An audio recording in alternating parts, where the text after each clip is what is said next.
We all know AI is great until AI is not. And what I mean by that is you have it help you write your content, and then the next thing you know, you've lost your own voice. You sound like everyone else who is using AI as well. Well, I'm Chelsea. I'm the Chief Brand Strategist at CP Social Content, where we help you create content that feels authentic to yourself. And so today, what we're talking about is how to train your AI to sound more like you so that you don't lose your voice, you don't lose your authenticity, your own flavor. Because if you don't have you in it, then it's just like everybody else. So let's go ahead and jump into the 3 prompts to plug into your AI to help train it sound more like you. Let's first start off by defining our ideal client. Let it get to know who we're wanting to talk to, aka your ideal client. So what you're going to write is this prompt here. And it says, my ideal client is a, enter in the role or title in the blank industry, who struggles with, and you're going to list their core pain points, and wants to achieve, list out the desired outcomes that you want them to have or that they want themselves.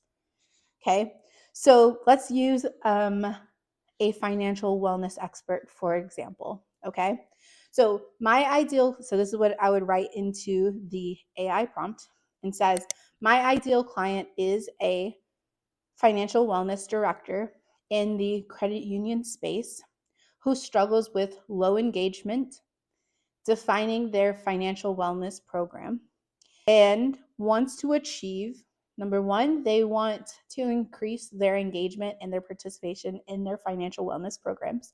Number two is that they also want to improve their members' financial wellness in order for them to invest more money into their accounts. So, for example, they would want to increase their credit score in order for their members to be able to buy a home or to buy a car or to make big purchases to achieve the goals that they want in life. Okay, so that's number two. And the third one is the bottom line for the organization is that they provide this financial wellness to increase their assets under management. So it kind of goes in with number 2 and 3, kind of similar together. But what they want to do is they want their members to stay engaged, but also still reinvest their dollars to achieving what they want in life. Okay, so those are the outcomes that they are desiring. So once you have that, you would plug it into AI, and the AI would be like, oh, okay, this is exactly who we're talking to. So we're going to change how we're speaking to them, and it's going to change the way it writes your content. Okay, so that's number one, is defining your ideal client. Number two is defining your own tone. Because again, AI has no clue who you are, so it doesn't know the type of words that you like to write with, or it doesn't know that you use this kind of verbiage or this in this specific way. Like, we all speak differently. That's what makes us unique. And so AI doesn't know that. So we have to tell it, hey, this is who we are and this is how we speak. And what you're going to do, this is going to be the easiest way to do it, is you're going to go to your website and you're going to copy your URL, so your link, you're going to copy it and you're going to paste it into your AI program, and you're going to say, use this to define my tone. And then what it's going to do is it's going to go through all the pages on your website, and it's going to say, hey, look, this is what I see. And it'll tell you exactly what it is. And then you can kind of tweak it from there if you want. But a lot of times it will hit it spot on because it's taking the content that you have written on your website and then uses it. Another way that you can do this, if you don't want to do your website, you can do your social media links as well. So you can go to your social media on your desktop is the best way to do it, and you're going to copy the link. So for example, if it's Instagram or LinkedIn or TikTok, is a little bit different, but you can take those links and then you can plug them in and say, use this to define my tone, and then it'll go through all of your content.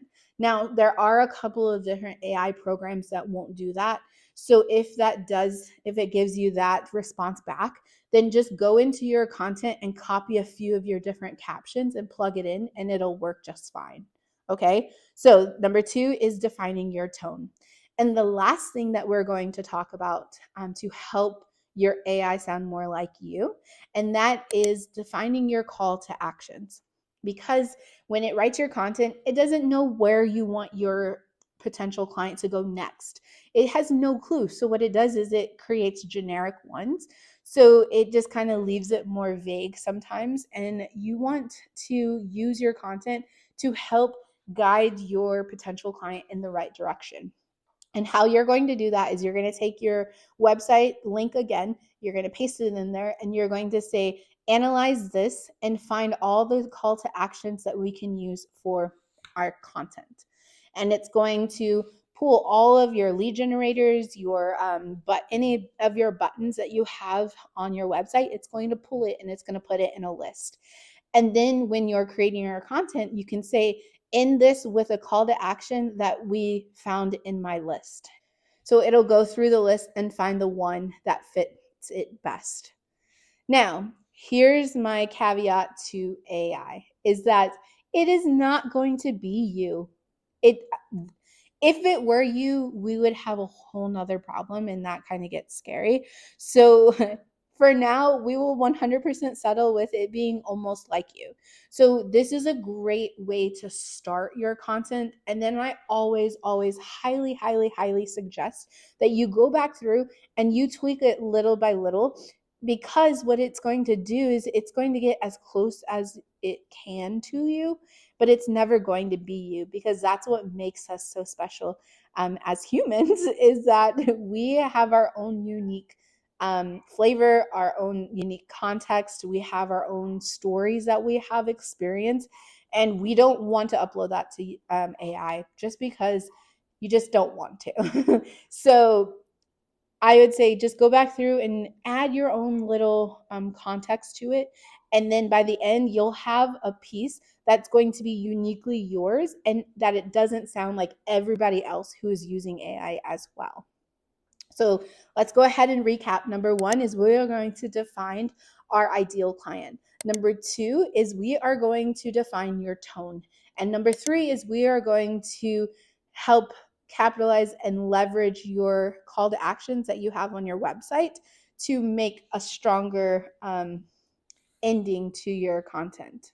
So those are the 3 things that you can do to help train your AI to sound more like you, and to help save you some time from having to edit and make it sound more like you.